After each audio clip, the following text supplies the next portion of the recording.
마가복음 1장 20절 개역성경입니다. 곧 부르시니 그 아버지 세베대를 품꾼들과 함께 배에 버려두고 예수를 따르니라.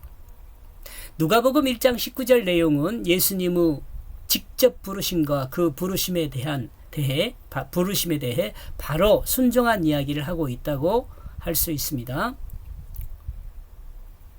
하나님의 선물 세베대, 앞에서 설명을 했죠. 하나님을 붙드는 것 야고보, 또 사랑받는 것 요한입니다. 제가 번역한 내용은요. 그리고 그는 곧 그 자신들을 부르셨다. 그리고 그들은 그 자신들의 그 아비 세베대를 포기했다. 그 배 안에 그 싹꾼들과 함께. 그리고 그는 그 자신의 뒤를 따라갔다. 본문은 인생의 패러다임 전환이 얼마나 큰 것인가를 단적으로 보여줍니다. 예수님의 부르심이 얼마나 강한 것인가를 설명해 주는 것이기도 합니다. 하나님의 소명을 감지한 사람은 세상이 예수님을 따르는 자기를 미쳤다고 할 정도로 엄청난 변화가 나타납니다. 하나님의 소명을 감지한 사람은 세상이 예수를 따르는 자를 미쳤다고 표현할 정도로 엄청난 변화가 나타납니다. 이 부르심의 응답은 현재 육신을 입은 자신의 미래에 대한 모든 것을 내려놓는 것입니다. 주님의 그 소명의 시작은 이렇게 이루어집니다. 여러분 혹시 소명에 대한 부분에 대해서 설명을 한번 생각을 해보세요. 이 부르심, 그 소명이죠.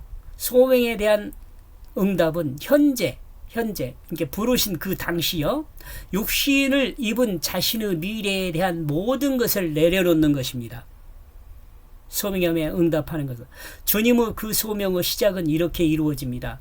자기 모든 육체적 이득을 포기하고 인류 영원한 영생을 위하여 인생의 새로운 패러다임으로 방향을 바로잡고 새롭게 출발하는 것을 선택하는 것이 소명의 응답입니다.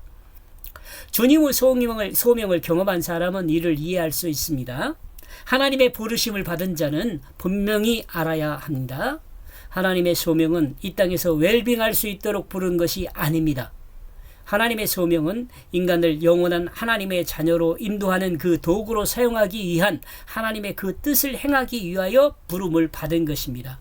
이 땅의 삶을 위함이 아니라 영원한 하나님 나라 생명으로 살도록 하기 위함입니다. 이 땅의 삶을 위함이 아니라 영원한 하나님 나라 생명으로 살도록 하기 위함입니다. 소명이요. 필자는 과정의 한 부분에서 가족들에게는 좀 미안함이 있습니다. 특히 아내와 자녀들에게는 늘 할 말이 없습니다.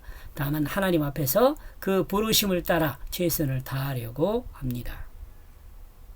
소명을 받아서 그 소명을 사는 사람은 이 앞의 내용을 충분히 이해할 수 있습니다. 이렇게 해서 마가복음 1장 16절에서 20절까지의 내용은요. 내용의 중심은 무엇이었냐면 그들은 그물을 포기하고 그 자신과 같은 길에 함께 있다. 그들은 제자들이고 그 자신은 예수님입니다. 좀 더 설명이 있는데요. 이 그물이 어떤 일을 하는지 생각해 보자. 바다에서 고기를 잡는 그물이 어떤 일을 하는지 사람들은 대부분 알고 있습니다. 그물은 고기를 잡는 일을 합니다. 그리고 물을 제거하고 물고기만 선택을 하죠. 또 그물의 규격에 따라서 물고기 크기도 선택할 수 있습니다. 이러므로 그물은 선택과 버림을 통해 물고기를 잡는 것입니다. 그렇다면 어부들이 왜 물을 버리고 물고기만 선택하는 것일까? 이는 물의 가치와 물고기의 가치 중에 무엇이 더 가치 있는가를 판단하기 때문에 그렇죠.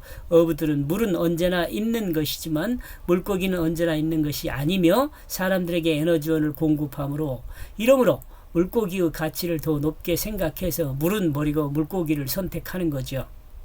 그러므로 물고기의 가치가 물의 가치보다 높다는 것입니다. 이러므로 물을 버리고 물고기를 선택합니다. 그러나 생각해 봅시다. 지금 이 에티오피아나 이런 그 가뭄이 있는 나라요. 우리가 물이 필요 없다고 물을 버릴 수 있는가? 이거 한번 생각해 보자는 거예요. 그러나 생각해 보자. 우리가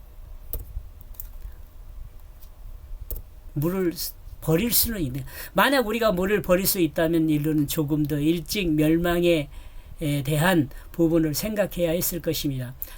자연 다큐멘터리를 보면 물이 인류에게 얼마나 중요한지를 말해줍니다. 특히 아프리카 사막화를 보면 눈물겨울 정도로 그들의 삶이 처절하다는 것을 알 수 있습니다.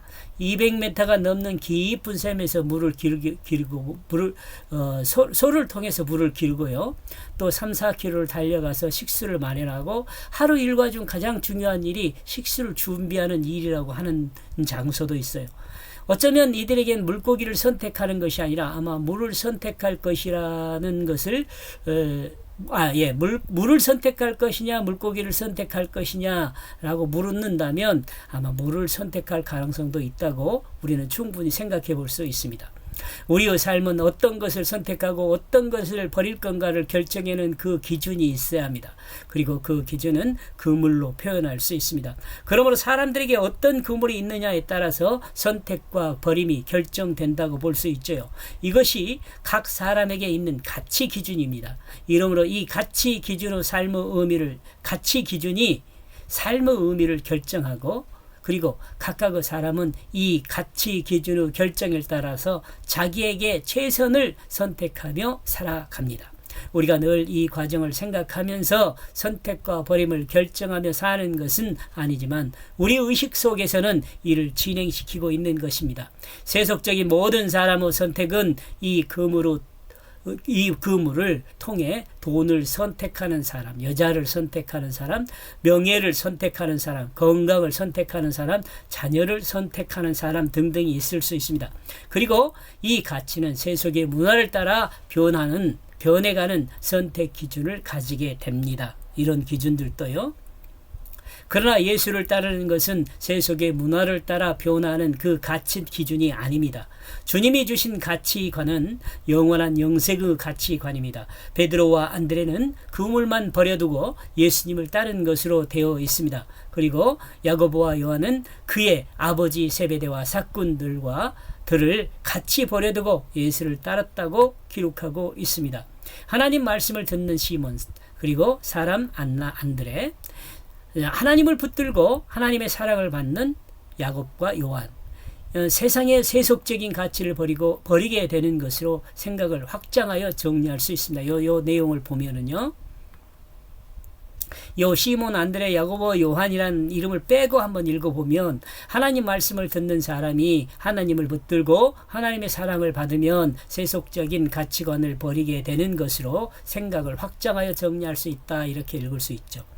이러므로 만약 자신이 아직 세속의 가치를 버리지 못하고 있다면 그는 하나님 말씀을 듣지 않는 사람이며 하나님을 붙들지도 않고 하나님을 사랑하지도 하나님의 사랑을 받지도 못하고 있는 사람이라는 것을 우리 또한 생각해 볼 수 있습니다.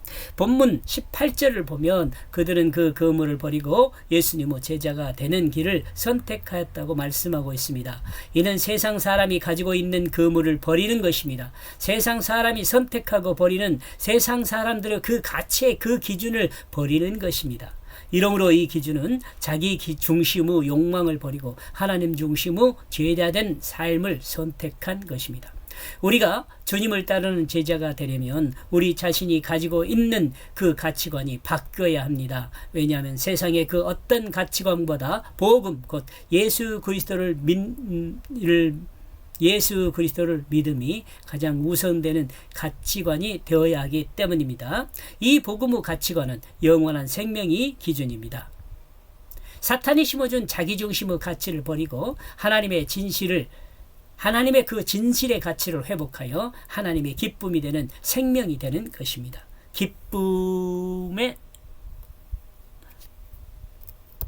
기쁨의 생명이 되는 것입니다.